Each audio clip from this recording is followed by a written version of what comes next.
नजर डालते हैं दिलचस्प और अजीब खबरों पर। लॉटरी के जरिए भारी रकम जीतने वाला इंग्लिश जोड़ा इसे फ्रॉड समझकर नजरअंदाज करता रहा।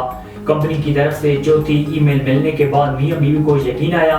वेस्ट मिडलैंड से ताल्लुक रखने वाले जोड़े ने ये सोचते हुए एक महीना गुजारा कि लॉटरी टिकट जीतने के हवाले से मुतल्लिक पैगाम फ्रॉड हैं, जिसमें उन्हें बताया गया था कि इन्हें एक साल के लिए 10,000 पाउंड माहाना दिए जाएंगे। ताहम 4 हफ्तों तक इन पैगामात को नजरअंदाज करने के बाद जब वो आखिरकार लॉटरी ऑपरेटर कैमलोड तक पहुंचे तो उनकी हैरानी की इंतहा न रही। 42 साल जेम्स ब्रेग्स और उनकी 40 साल एलिया के लिए वहां एक सरप्राइज मौजूद था। कैमरोन हैंग नामी 18 साल अमेरिकी नौजवान ने 469.5 फीट की बुलंदी से फेंकी गई गेंद कैच करके आलमी रिकॉर्ड कायम कर दिया।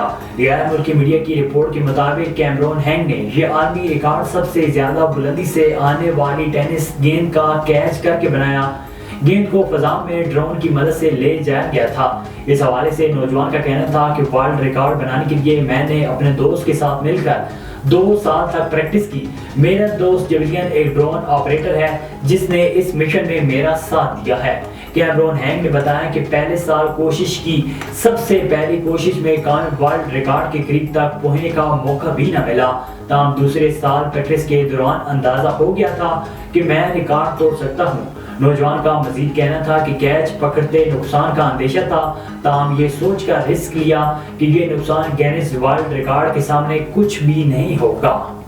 भारतीय रियासत केरला में एक शोहर बीवी के अच्छा खाना ना बनाने पर इस कदर तैश में आया कि वो तलाक की दरखास्त लेकर अदालत पहुंच गया। भारतीय मीडिया का बताना है कि शोहर ने बीवी पर इल्जाम लगाया कि उसकी बीवी इसे सब रिश्तेदारों के सामने बेइज्जत भी करती है और लड़ाई झगड़े करके वो अलग भी रह रही है। जबकि एक बार बीवी ने इस पर थूका भी था, लेकिन बाद में इसने माफी मांग ली थी। मीडिया रिपोर्ट्स के मुताबिक बीवी ने शोहर के तमाम तर इल्जामात को झूठा करार देते हुए मुस्तरद किया और कहा कि इसका शोहर इसके हकूक नहीं देता और इसका मजाक उड़ाता है। शोहर ज़हनी बीमार भी है और डॉक्टर की हदायत के मुताबिक दवाई भी नहीं खाता। मीडिया रिपोर्ट्स के मुताबिक जब ये केस अदालत में गया तो जज ने दोहराने सवाल कहा कि किसी को अच्छा खाना ना बनाने की वजह से तलाक नहीं दी जा सकती, जिसके बाद अदालत ने तलाक की दरखास्त को खारिज कर दिया।